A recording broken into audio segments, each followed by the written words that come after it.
Helo a chroeso i'r fideo yma am y treigladau, las mutaciones, esos pequeños cambios en la primera letra de palabras en galés, que es algo bastante único en los idiomas célticos. Bueno, heddiw treiglad llais, la mutación áspera, que no es tan común que la mutación suave y la mutación nasal, y tampoco hay tantas letras que pueden cambiar en esta mutación.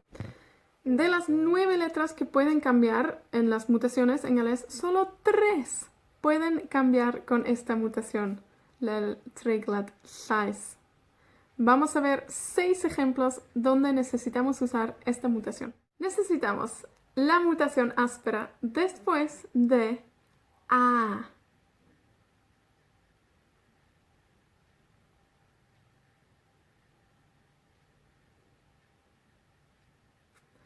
También después de na, en el sentido que.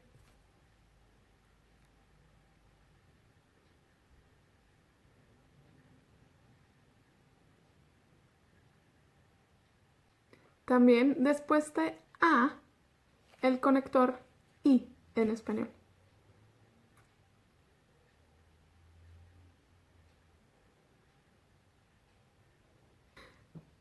También después del pronombre posesivo tercera persona femenino ei, su de ella.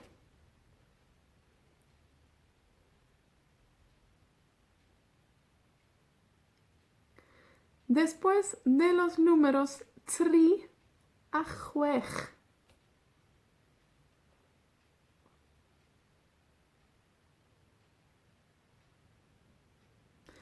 Y también en oraciones negativas en el verbo.